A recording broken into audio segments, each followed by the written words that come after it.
Olá, Ideias em Foco mais uma vez, pedindo permissão para entrar aí no seu computador, na sua televisão, nas suas redes de comunicação, sempre trazendo um debate produtivo, um debate que vem aí com o objetivo sempre de formar opinião, e opinião competitiva, opinião voltada para tentar, melhorar os cenários, tanto político como social, e sem ideologia, porque a ideologia morreu.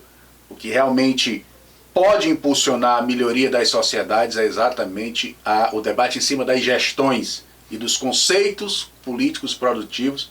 E hoje comigo o Adilson Pinho, que tem uma história político-partidária interessante no estado do Ceará, já foi presidente de partido, já colocou seu nome à disposição em alguns pleitos eleitorais, sempre tendo como base esse diálogo. O diálogo que transforma cenários, o diálogo que pode representar realmente aquilo que se almeja no povo, para a sociedade e para os serviços públicos. Adilson, obrigado pela tua presença aqui no Ideias em Foco, é um prazer recebê-lo e nós vamos bater um papo exatamente sobre essa política que interessa a sociedade, que é a política de resolução. Queria que você falasse um pouco, se apresentasse aqui para o nosso web telespectador e falasse da sua trajetória. Bom, lhe agradeço aí o convite da gente poder participar desse podcast, essa interatividade de troca de ideias, de informações. Eu sou Adilson Pinho, como você já falou, sou de uma tradicional família Pinho da zona norte do estado, mais precisamente ali de Poranga, Ipueiras, ali da Serra da Ibiapaba. Sou funcionário público estadual e sempre engajado dentro da política, posso dizer, desde que nasci. Já vem as minhas origens desde o meu bisavô, passou para o meu avô, para o meu pai, Eufrazino Neto, que também foi deputado estadual por 6 mandatos consecutivos pela legenda do MDB. E nós não poderíamos, vamos dizer, ficar de fora desse laço político que a gente traz nas nossas raízes. Já traz no sangue, já traz no DNA. Já vem desde a época do meu bisavô, meu avô que foi prefeito, meu tio-avô também que já foi prefeito, um foi prefeito de Poranga, outro foi prefeito de Ipueiras. Enfim, a gente já faz parte de uma família tradicionalmente política. Embora a gente, por muitas vezes, a gente tenha as nossas decepções, ingratidões que existem dentro da política. Se não fosse assim, não seria política. Exatamente. Então a gente faz parte desse meio e a gente tenta, na medida do possível, fazer aquilo que é melhor em prol da sociedade, em prol do povo, em prol daqueles mais carentes. Adilson, você citou aí cidades do interior, cidades importantes, Poranga, Ipueira, o que leva-nos a entender que você tem um conceito também muito forte no municipalismo. As pessoas estão localizadas nos municípios, as sociedades elas estão inseridas nos municípios, o desenvolvimento econômico, as cidades, E eu sou um apaixonado por município, por cidades. Como é que você enxerga essa questão do desenvolvimento econômico, que tudo parte da política? Mas como é que você enxerga hoje esse caminhar do desenvolvimento econômico nas cidades? Eu vejo de uma forma assim, muito salutar a questão de verbas, da forma como os prefeitos empregam as emendas para o desenvolvimento e o progresso, não só de cada município, mas da região que faz parte, a circunscrição desse município. Eu posso lhe dizer que assim, eu tenho acompanhado mais de perto, politicamente, as estruturas de Poranga, de Ipueiras, do Ipu, Nova Russas, porque são, assim, vamos dizer, o lado da minha região.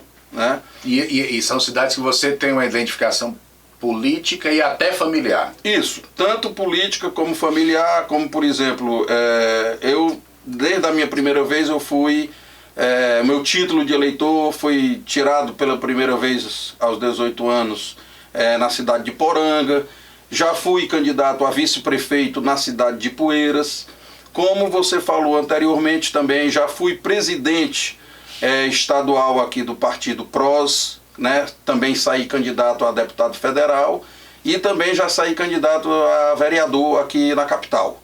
Então a gente vê que a base realmente está nos municípios, né? Os vereadores é que são a base de tudo. A base para poder se eleger um deputado estadual, a base para se eleger um deputado federal. E ali é onde você tem o corpo a corpo com o eleitor. É onde você tem aquele contato, né? Vamos dizer assim, com o sertanejo, com o homem da roça, com o homem da agricultura, com os alunos, com os educadores. Então é na base que a gente vê que dá a formação para que você possa fazer uma política endereçada para essas pessoas. É verdade. Eu reforço as suas palavras, eu trabalho ali na UVC, que é a União dos Vereadores e Câmaras do Ceará, e ali já há 13 anos eu atendo vereadores nesses quesitos aí que você falou, na questão da orientação dos projetos de lei, para que eles possam ali, conhecendo as dores sociais dos municípios, possam apresentar possíveis soluções. E a gente sabe das dificuldades que os municípios apresentam, né? Muita falta de dinheiro, porque geralmente só vive às custas dos famosos fundos de participação municipal, que nunca dá para cumprir os compromissos, que nunca dá para suprir as necessidades dos municípios. Mas você falou agora há pouco de um assunto importante, que são as emendas parlamentares, onde os deputados federais, os estaduais, ali trabalham no sentido de suprir algumas dessas demandas municipais. Você considera hoje esse processo de emenda parlamentar mais democrático, no sentido de realmente chegar na ponta? Eu acredito que vamos dizer, a verba, né, as emendas que chegam para os municípios, todas são bem-vindas, né? Porque são com essas condições que dá para o gestor, que dá para o prefeito, ele desenvolver um trabalho, né, na sua gestão, tanto na área da saúde, da educação, da segurança.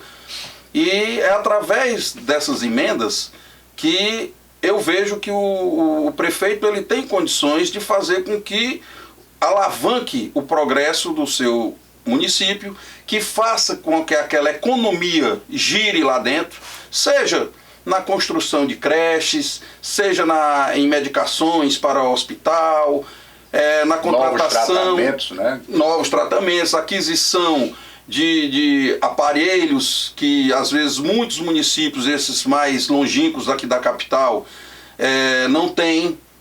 Às vezes um aparelho de raio-x que tem que ir para uma cidade de melhor porte para poder fazer esse exame. Então, com essas emendas, com essas verbas que chegam, que dá para que o gestor possa adquirir esses equipamentos, possa adquirir remédios, enfim, dar uma condição de vida melhor para a sua comunidade, para a sua sociedade. É verdade. A saúde é o pilar necessário para que o cidadão se desenvolva, claro, cresça, né? Isso.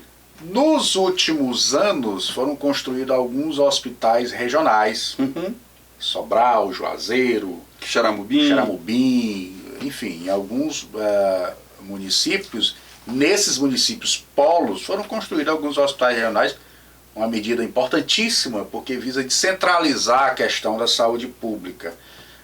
Mas o que a gente consegue observar, Adilson, não sei se você tem a mesma visão, é que, por exemplo, o HGF e o IJF ainda continuam lotados de demandas do interior, né, de pacientes que vêm do interior. Como é que você entende essa descentralização de saúde e ainda existindo esse problema? Eu vejo, até agora há poucos dias, eu conversando com alguns colegas prefeitos também, o grande problema que eu vejo é exatamente porque é muita gente para ser atendido. Inclusive eu tenho acompanhado muitas coisas, atendimento em postos de saúde, até mesmo aqui de Fortaleza, pelo SUS, né, pelas UPAs. E o que a gente vê também no interior é, por mais que o gestor ele faça a coisa acontecer, mas é muita gente, é muita demanda ainda para ser atendida. E por muitas vezes uma pessoa que mora uma família que mora no interior, não tem o serviço que julga necessário para aquele determinado assistência àquela doença daquele momento, e tem que vir buscar aqui num polo maior, como você falou, Sobral, Juazeiro, Quixaramubim, e até mesmo tendo que vir aqui para a capital. E superlota o IJF, mas pelo que eu vejo que tenho acompanhado, eu já vejo que já tem diminuído um pouco, por conta até de situações que os prefeitos tentam manter aquele seu pessoal lá na cidade fazendo o tratamento, quando muito trazem exatamente para as chamadas casas de apoio, que quase todos os famosas casas de apoio. Exatamente, que tem aqui em Fortaleza, e daqui para poder fazer um tratamento mais específico de CA, ou então de hemodiálise, algo desse. Até traumatologia, né? Por conta dos acidentes de moto, que são, infelizmente, ainda acontece muito no interior do estado. Eu acredito no fortalecimento dessa saúde municipal.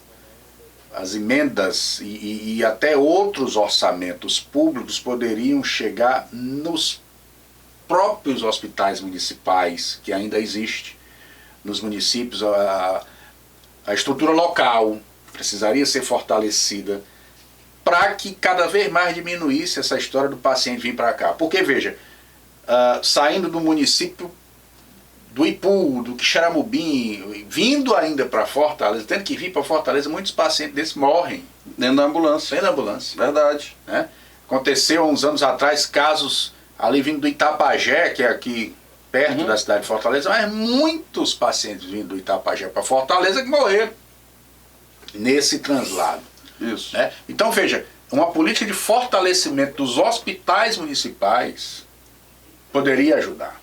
Eu acredito muito, os prefeitos na atualidade, eles estão visando muito a questão, não que os prefeitos de antigamente não fizessem isso, mas eu acredito que hoje, com a quantidade de ambulâncias, o próprio SAMU, que atende em todo o estado, eu vejo agora, por exemplo, no ano passado eu fui candidato a vereador aqui na capital, em Fortaleza, e eu pude acompanhar o fechamento do Hospital Nossa Senhora da Conceição, tradicionalíssimo lá no Conjunto Ceará, e que agora está sendo totalmente reformulado, e que aquilo dali abrange uma população gigantesca. Verdade. Inclusive pessoas vindo do município vizinho de Caucaia para ser atendido ali. Então acredito que até eu acho que o final do ano deve estar já sendo reaberto, né? E acredito que realmente faz uma falta muito grande aquele hospital, e nisso as pessoas que moram no Conjunto Ceará, todas ficam indo para a IJF, para esses postos de saúde dos outros bairros, e as UPAs, né, que estão lotadas, né? Ficam todas lotadas. Adilson, você foi candidato a deputado federal, né? Isso. E foi candidato a vereador. Que tipo de base ou que tipo de debate você, quando candidato, apresenta à sociedade? Na verdade, eu fui candidato a deputado federal em 2022, há 3 anos atrás. Eu era o presidente estadual do Partido PROS, né? E nós sempre colocamos causas que são de encontro a favor da sociedade, né? Eu sempre gostei de trabalhar na causa dos autistas, né? Que foi uma das... Assunto muito em evidência. Isso, né? E foi uma vamos dizer assim, dos quadros que eu trabalhei, foquei, cheguei a visitar muitas casas com pessoas que tinham autismo. E isso sensibiliza muito a gente vê as mães atípicas, muitas tendo que ter medicamento que às vezes falta nos postos de saúde, medicamento simples, que às vezes falta e a criança fica realmente rebelde, enfim. Que precisa desse controle, com a medicação. Isso. E há outras causas também foi de acessibilidade, que pelo menos aqui na nossa cidade de Fortaleza está ainda engateando para melhorar a questão de acessibilidade. Por exemplo, uma pessoa que é cadeirante, muitas calçadas aqui em Fortaleza não tem como, não tem. Rampas, mas a gente já nota que já melhorou bastante, tipo os shoppings já fazem isso por lei. É uma ação privada. Os órgãos públicos também todos já têm, mas assim, no contexto de uma forma geral ainda tem muito está muito aquém da realidade. Ainda tem muito a ser visto. Você citou essa questão da acessibilidade, que eu também concordo plenamente, é extremamente importante que os poderes públicos atentem para essa questão. A iniciativa privada tem avanços nesse sentido, muito por força de lei, né? Mas também com algumas iniciativas próprias, né? Os centros comerciais, os shopping centers de maior porte têm trabalhado no sentido de garantir o acesso das pessoas com alguma deficiência nessas unidades comerciais. O que é que você acha que poderia ser desenvolvido pelos poderes públicos, por exemplo, no centro de Fortaleza, que precisa de uma acessibilidade melhor? Eu acredito que o que poderia existir era exatamente a parceria, né? E, tipo, ter um atrativo para que o próprio comerciante, o próprio empresário tivesse algo em troca se ele melhorasse a acessibilidade. Essa via, né, de mão dupla. Pelo próprio poder, seja prefeitura, seja governo do estado. Isso, as parcerias público-privadas. Isso. Aí, no caso, o próprio empresário, ele sabe que vamos dizer assim, o deficiente, seja ele qual for, ele é um cliente. Sim. Ele é um cliente. É um consumidor. É um consumidor. Então, se ele tiver também um incentivo, pode ser até um incentivo fiscal, que ele possa ter para o comércio dele, para a empresa dele, para a indústria dele, com certeza, como a gente já tem visto aí, por exemplo, tem praças públicas aqui que são adotadas, que são adotadas por construtoras, né, para cuidar. Isso eu acho muito legal. Eu também concordo. Por conta que você está dividindo aquela responsabilidade de estar mantendo uma coisa que é favorável a toda a sociedade. Então eu vejo por esse lado de ter uma parceria como um incentivo. Verdade. Adilson, a gente vive num cenário político polarizado. O Brasil é polarizado entre os extremismos, né? A direita, a esquerda, e está ali o centro meio que surfando em alguma onda. Você acha que isso é importante para o desenvolvimento social? Eu vou falar assim uma coisa que do meu olhar da janela político. Para mim, toda extrema, seja direita ou seja esquerda, não é satisfatório. Temos que agir com bom senso, não podemos ficar só polarizando, porque aquilo dali não traz benefício. Não traz benefício. É como se uma nação parasse no tempo para ficar esse atrito. Ou eu ou tu ou eu. E eu não vejo que isso traz melhorias. É verdade. Nós precisamos de ter consciência, de ter um bom senso entre, vamos dizer, entre os políticos de uma forma geral, independente da legenda partidária. Ou de pseudo-conceitos. Todos têm que ser unidos para trabalhar em prol de um país melhor, de um estado melhor. Não adianta a gente... Porque isso tudo aqui é passageiro. Tudo isso é passageiro. Vai passar todos, governador, presidente, prefeito, todos passam. E que deixa o seu legado de melhorias para a população. Então eu vejo que tem que ter vamos dizer assim... Um equilíbrio democrático. Um equilíbrio. Né? Pronto, a palavra certa é essa, um equilíbrio. Entendeu? Que tem que ter uma junção de forças.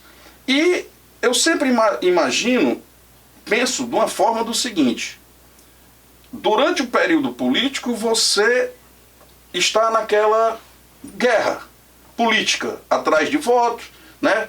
Querendo mostrar o seu projeto, e a população vota naquele projeto que acha o mais viável. Mas passou a política, O vencedor, ele é o prefeito, ele é o governador, ele é o presidente de todos. De todos, da nação, do Estado. Entendeu? Se não prestou, o gestor, seja ele, troca daqui a 4 anos. Verdade. Agora não adianta os políticos, de uma forma geral, ficar se atritando e o país fica parado. É verdade. As pessoas passando dificuldade. Essa sua fala, ela é importantíssima e a gente consegue observar isso quando a gente anda nas capitais, anda nos municípios, quando você estabelece ali rotas e você observa que não existe nenhuma melhoria substancial. E aí a gente se depara, Adilson, com realidades permanentes de 10 anos atrás, de 15 anos atrás. As gestões se sucedem independente de polarização, mas nada é modificado. Né? Continua a mesma coisa. Continua a mesma coisa. Mas aí a gente vai para esse debate daqui a pouco. Vamos aqui para os nossos patrocinadores.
Voltando aqui para a nossa conversa sobre política, sobre gestão, sobre conceitos com Adilson Pinho, que está aqui dando um show.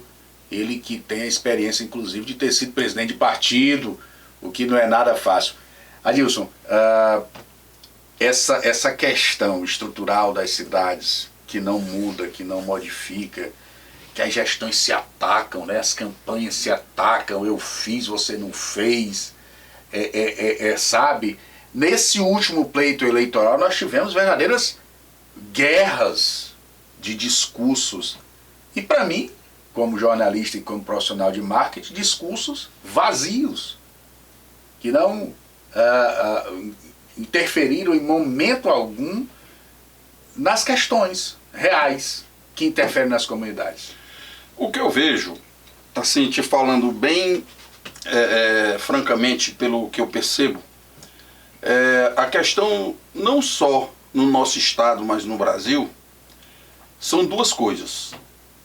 A falta de compromisso que muitos políticos, durante a campanha, assumem perante aquele povo, aquele município ou aquele bairro que vota com ele, e quando vencem, por muitas vezes desaparecem, só vai aparecer 4 anos posteriormente.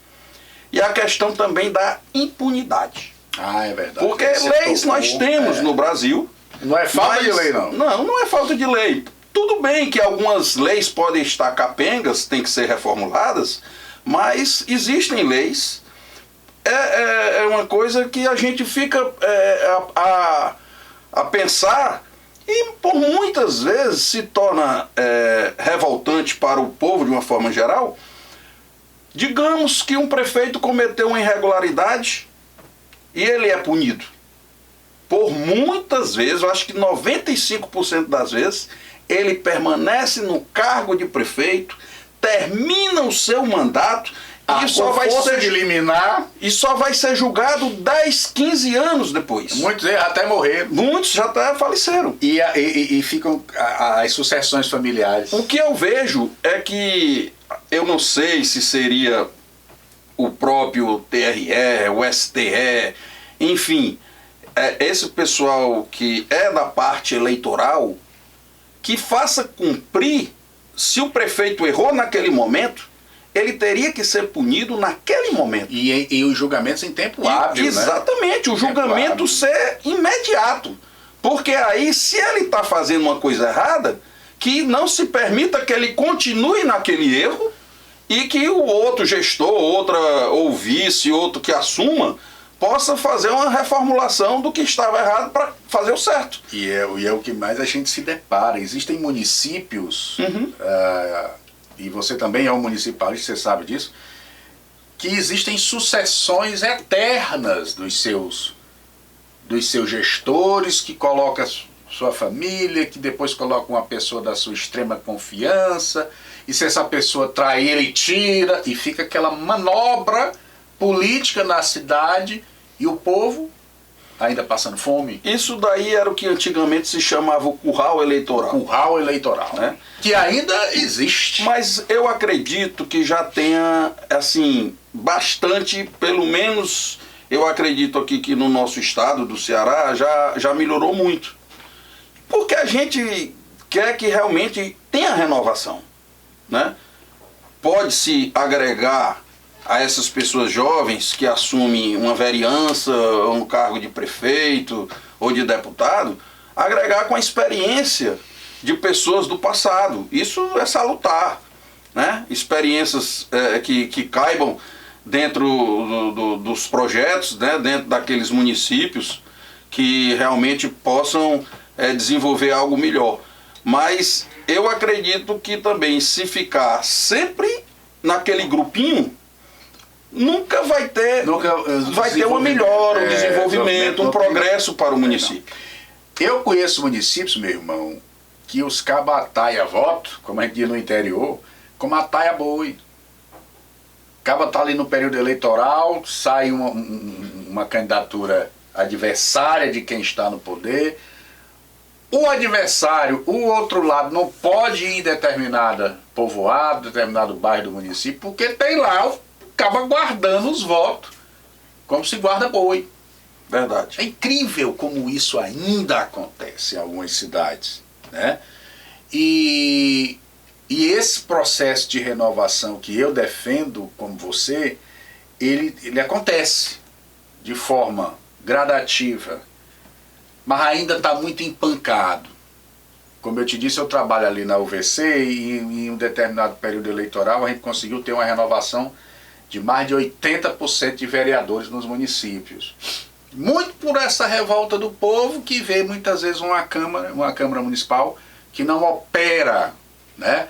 Que não propõe soluções. Porque veja, um vereador, um parlamentar de um modo geral, ele acaba recebendo aqui no seu lombo a lamúria, os sofrimentos da sociedade. E o vereador é o que mais recebe, porque ele é o político que está mais ligado na base, ao povo, ao chão. Né? O que a gente chama nas empresas de chão de fábrica, é o vereador. E esse vereador, ele precisa ter o preparo para entender o que é a demanda, conhecer o problema dos diversos nichos sociais que estão ali localizados e trazer isso para a Câmara, que é o local da discussão. Você falou aí da UVC, inclusive eu tive a satisfação de ser amigo, ainda ser amigo de ex-presidentes da UVC, como o Deusinho Filho, que é meu amigo. A gente já trocou muitas ideias também, questão municipal. Tive o prazer de ser amigo, que hoje não se encontra mais com a gente, o César Veras, né, que foi presidente também da UVC, que morreu novo. Morreu novo e uma morte trágica. Isso. Mas eu tive sempre conversando assim com pessoas exatamente do meio mais municipal, porque, como nós falamos, é a base. É a base. É a base. E eu acredito muito que os vereadores, ele tem a ajudar na gestão do prefeito. Claro. Agora, eu tenho um adendo relativo à questão de contas do executivo. Meu pai, Eufrazino Neto, que foi deputado por 6 mandatos consecutivos e também foi conselheiro do TCM, que na época... Finado TCM. O extinto TCM, que na época era o que fiscalizava as prefeituras do estado do Ceará. Prefeituras e câmaras municipais. Então eu sou muito a favor do que o laudo do antigo TCM e hoje TCE, eles falam para os vereadores dos municípios. Aprovação ou desaprovação de isso, compra. porque a gente sabe que o TCE atualmente ele posta o laudo são laudos técnicos, baseados exatamente em estudos de engenheiros, contabilidade, enfim, né, de fiscalizações que teve de auditores, né, de auditores, conhecer as contas do município. Isso, as inspetorias. Então isso tudo é para ter, vamos dizer, 99,9% de aceitação, né, para com os vereadores. Mas a gente sabe que tem, aí é que eu falo a questão que volta à questão da impunidade. Porque muitos vereadores são agregados à gestão do prefeito. Sim. Então, os prefeitos cometem alguma irregularidade, o tribunal dá um laudo e, mesmo assim, o prefeito fica isento da responsabilidade, porque os vereadores votaram para que as contas dele fossem aprovadas. Sendo que recebem o relatório do Tribunal de Contas do Estado, direitinho, mostrando coisas técnicas. Onde é que não foi aplicado o dinheiro de forma correta, para você que está em casa entender. As contas de gestão é o dinheiro que é aplicado no seu município. Com certeza. Para melhoria da saúde, da educação, das estradas, também da segurança pública, porque é dever também do município. Ou seja, dinheiro esse que é meu, que é seu, que é de você que está em casa, fruto de impostos, que tem que ser aplicado de forma correta e que muitas vezes existem lá as altecnias, existem lá as aplicações erradas, os percentuais, a falta de dinheiro para determinadas secretarias que são essenciais, como a saúde e a educação. Exatamente. E aí está lá, mostra as irregularidades. A Câmara, muitas vezes, por ser ligada ao gestão, são poderes independentes. Podem até ser harmônicos, mas são independentes. Isso, né? Exatamente. E precisa julgar de forma correta. Se tem uma irregularidade, apura-se. Apura-se. Né? O poder de um parlamentar, ele é muito grande. E muitas vezes esse próprio parlamentar se omite. Verdade. No sentido de fazer valer a Constituição, que é fiscalizar e propor leis, que esse é o papel do parlamentar. Nisso é que eu volto a falar que são, vamos dizer assim, brechas que acontecem dentro do meio político, que faz com que a verba, as emendas que cheguem, não sejam aplicadas de forma direcionada, correta, do jeito que como a lei manda. Então a gente tem ainda, em alguns municípios, no Brasil de uma forma geral, a gente ainda tem essa irregularidade, digamos assim. Meu amigo, vou lhe deixar uma pergunta aqui forte, para a gente finalizar nossa entrevista. Tem jeito? Tem. O Brasil, o Ceará, nós somos feitos de povos guerreiros, de pessoas decentes. E então a gente só tem que separar o joio do trigo, porque ainda nós temos muito a produzir. O Ceará é um estado maravilhoso. Nós temos belezas naturais, as nossas praias, nossas serras, né? O Brasil, de uma forma geral, é um país que tem muito a oferecer. Agora a gente fica realmente triste quando tem, tipo, desmatamento, né? Pessoas que estão, entre aspas, roubando a nossa madeira, nossa floresta se acabando, a parte da ecologia, né? E não só na região, né, amazônica, mas também aqui nos outros estados. Mas eu acredito que o Brasil tem jeito. E como o pessoal falava com o antigo Papa, Deus, né, o Papa era argentino, mas Deus é brasileiro. Então eu acredito muito que a gente ainda vai superar todas essas crises. Eu aqui mais uma vez peço, a questão é o bom senso de todos os políticos, principalmente aqueles que estão no poder mais alto, seja na esfera jurídica, na esfera administrativa, enfim, que esteja nos altos comandos, que possam se unir. Vamos dar, como se diz, vamos dar um pouco de calmaria para o povo brasileiro. Eu gosto de gente assim, entusiasmado, esperançoso. Eu mesmo não acredito mais não, mas... Eu acredito que tenhamos força, condições, porque eu acho que ainda tem gente de bem dentro da política. Se não tivesse essas pessoas de bem dentro da política, aí eu vejo que realmente era o fim do Brasil. Bom, esse foi mais um bate-papo maravilhoso aqui no Ideias em Foco CE, aqui com meu amigo Adilson Pinho, um conceitualista, um homem que tem opiniões formadas, uma figura pública inteligente, que ainda tem muito a propor no debate político, no debate de gestão. Ideias em Foco, aqui com meu amigo Marcelo VIP, e também no site ideiasemfococe.com.br. Vamos sempre formando opinião. Daqui a pouco esse conteúdo vai estar espalhado para todo o estado do Ceará, e a gente sempre conta com a sua audiência para esse trabalho. Adilson, para a gente finalizar esse nosso bate-papo, manda um recado aí para nossa galera, para todos os municípios onde esse podcast vai chegar. Primeiramente, agradeço mais uma vez a oportunidade e estamos aqui sempre ao dispor. E deixar aqui um recado para todo o cearense, para todo aquele povo guerreiro, que nordestino, sertanejo e por que não dizer do Brasil. Dias melhores virão, não percam a esperança, porque o Brasil é nosso e nós vamos ainda trazer melhorias para todo o povo brasileiro.